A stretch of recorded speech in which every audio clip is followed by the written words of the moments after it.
Hi നമസ്കാരം. എൻ്റെ പേര് ഹഫ്നാസ് കെ.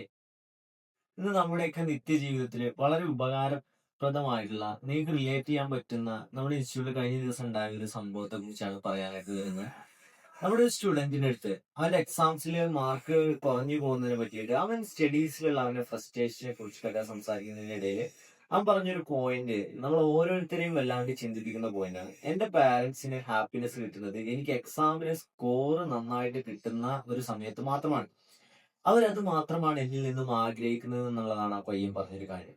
അത് നമുക്ക് എല്ലാവർക്കും ഈ ഒരു സംഭവം റിലേറ്റ് ചെയ്യാൻ പറ്റും. നമ്മുടെ കുട്ടികൾ സ്കൂളിൽ നിന്ന് വിട്ടു വരുമ്പോൾ അല്ലെങ്കിൽ കോളേജിൽ നിന്ന് വിട്ടു വരുമ്പോൾ അവന്റെ കഴിഞ്ഞ എക്സാമിന് എത്ര മാർക്കാണ് കിട്ടിയിരിക്കുന്നത്, അന്ന് ഏത് എക്സാമിന്റെ പേപ്പറാണ് അവന്റെ ക്ലാസ്സിൽ ഡിസ്ട്രിബ്യൂട്ട് ചെയ്തത്, അതിന് അവന്റെ എത്രയാണ് സ്കോർ, എന്നൊക്കെയാണ് പാരന്റ്സ് ചോദിച്ചുകൊണ്ടായിരിക്കും അന്നത്തെ നമ്മുടെ കോൺവെർസേഷൻ, അവരുമായിട്ടുള്ള കോൺവെർസേഷൻ തുടങ്ങുന്നത്. അതോടുകൂടി അവരുടെ മൂഡ് പോവും, അവർക്കത് പറയാനുള്ള താല്പര്യം ഉണ്ടാവില്ല ചിലപ്പോൾ. നേരെ മറിച്ച് നമുക്കൊന്ന് തിരിച്ച് അവരോടൊന്ന് കമ്മ്യൂണിക്കേറ്റ് ചെയ്ത് നോക്കാം. അവരോടൊന്ന് നമുക്ക് ചോദിക്കാം, എന്താണ് ഇന്നത്തെ നിന്റെ വിശേഷങ്ങൾ എന്ന് ചോദിച്ചുകൊണ്ട് നമുക്ക് ആ കമ്മ്യൂണിക്കേഷൻ സ്റ്റാർട്ട് ചെയ്യാവുന്നതാണ്. അങ്ങനെ നമുക്ക് ചോദിച്ച് സ്റ്റാർട്ട് ചെയ്യുമ്പോൾ സ്വാഭാവികമായിട്ടും കുട്ടികളുമായിട്ടൊരു കണക്ഷൻ ലഭിക്കുകയും ഇങ്ങനെ അവരുടെ സ്റ്റഡീസിലടക്കം നമുക്ക് ഇമ്പ്രൂവ്മെന്റ്സ് ഉണ്ടാക്കിയെടുക്കാൻ പറ്റുന്നതുമാണ്. എല്ലാ പാരന്റ്സും ആഗ്രഹിക്കുന്ന കാര്യം എന്ന് പറയുന്നത് നമ്മുടെ കുട്ടികൾ ടോപ്പറായിരിക്കുക എന്നുള്ളതാണ്. ടോപ്പറായിരിക്കുക എന്നതുകൊണ്ട് ഉദ്ദേശിക്കുന്നത് ക്ലാസ് റൂമിനകത്ത് ടോപ്പറായിരിക്കുക എന്നുള്ളത് മാത്രമല്ല, അവരുടെ നിത്യജീവിതത്തിൽ അല്ലെങ്കിൽ അവരുടെ ലൈഫിൽ പല പല കാര്യങ്ങൾ, നമ്മുടെ എല്ലാവരുടെയും ലൈഫിൽ പല കാര്യങ്ങളാണ്. ആ പല മേഖലകളിലും കുട്ടി നന്നായി പെർഫോം ചെയ്യുന്ന കുട്ടിയാണ് ടോപ്പർ എന്നതുകൊണ്ട് ഉദ്ദേശിക്കുന്നത്.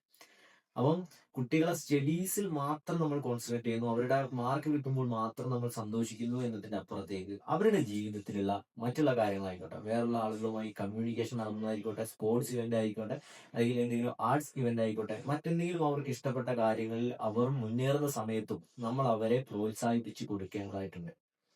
ഇങ്ങനെയാണ് ശരിക്കും ഒരു ടോപ്പറിനെ നമുക്ക് ബിൽഡ് ചെയ്തെടുക്കാനായിട്ട് പറ്റുന്നത്.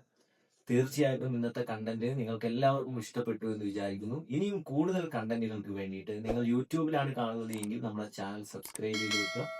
ഇൻസ്റ്റഗ്രാമിലാണ് നിങ്ങൾ കാണുന്നത് എങ്കിൽ നമ്മുടെ പേജ് ഫോളോ ചെയ്ത് കൂടെ കൂടാനും മറക്കരുത്.